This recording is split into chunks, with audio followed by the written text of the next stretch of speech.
Joining me now with reactions, House Administration Committee Chairman Bryan Steil. Chairman Steil is also in House Financial Services Committee, and former Home Depot and Chrysler Automotive CEO Bob Nardelli. Great to see you, gentlemen. I appreciate you coming in. Congressman Steil, how will the concerns that Americans are now having about inflation and debt, which Grady just talked about, how are they going to be affected by this latest student loan bailout? The student loan bailout is not only unfair and unconstitutional, it's political, but it's also inflationary. But here's the worst part is it doesn't actually address the underlying problem, which is the high cost of education in the first place. And so I think what most voters are going to do is be able to see right through what the administration is doing. They're out trying to buy votes in the home stretch of an election when the president has a base problem with young voters, and the president has no concern that his policies are simply driving inflation higher and clobbering the American families he purports to help. And Bob, if it is vote buying, which many people say it is, it seems pretty obvious it is. They're trying to get the young votes. It's not working with the general population of voters. 52% of Americans oppose it. That's why the president is doing it by executive order. If he tried to get it through Congress, it wouldn't pass. Well, if you remember, the Speaker of the House, Pelosi, said it wasn't legal when she was in the seat. And you know, the congressman said it right. This has just become blatant now with this administration. And if you think about the aggregate of where this could go, some $820 billion, David, that's the total amount of the budget for our entire military.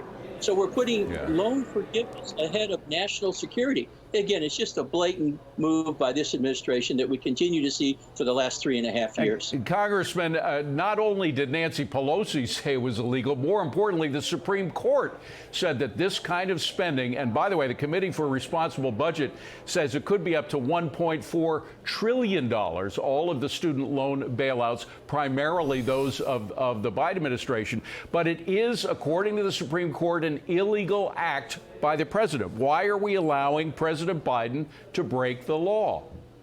Well, this is where Republicans in the House have to continue to use every tool in the toolkit to push back against the egregious actions of this administration. The action was originally found to be unconstitutional by the United States Supreme Court, as you said. Now President Biden is back to the table, simply trying to use a different legal authority. We're going to have to run this charade one more time, go to the courts, prove it's unconstitutional. Again, this is simply the president trying to drive forward a political narrative where he's having problems with his base, in particular young college students.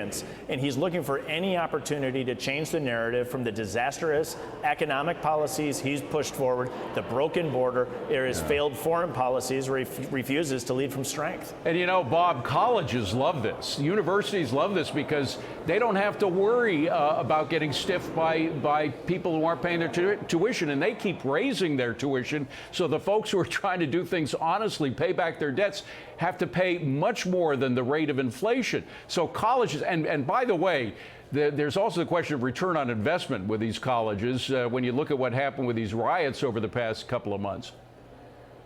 Yeah. Well, David, a couple of points that you made there. I mean, this is basically giving the university carte blanche to raise tuition 3, 4, 5% a year annually.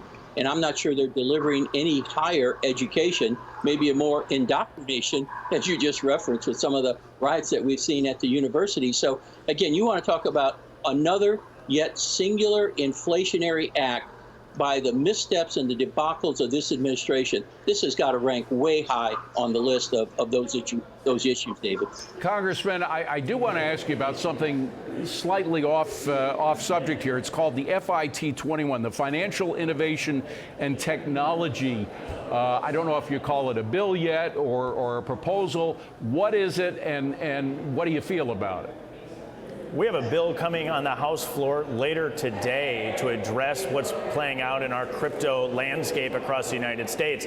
We have Chairman Gary Gensler at the Securities and Exchange Commission running roughshod at trying to put forward policies through enforcement actions. It's incredibly destructive in the broader space. What we need to do is pass this bill that you just referenced to put forward a framework to allow innovation and development to occur in the United States.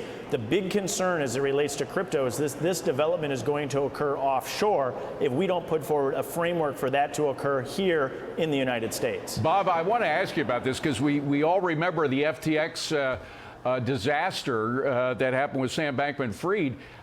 Do we really trust Congress? I know that the Congress is blaming the administration is blaming Congress, but are any politicians up to the task of regulating this market? Well, this is a tremendous challenge to do it. And, as we see, as the congressman said, there's an internal fight going on right now between different branches within this administration of who's going to control what aspect of this, whether it's the currency or the assets that back it. So, again, we have tremendous confusion out there, which is going to lead to chaos, which is going to lead to no controls, David. All right, gentlemen, we got to leave it at that. Chairman Steil, Bob Nardelli, great to see you both. Thank you very much.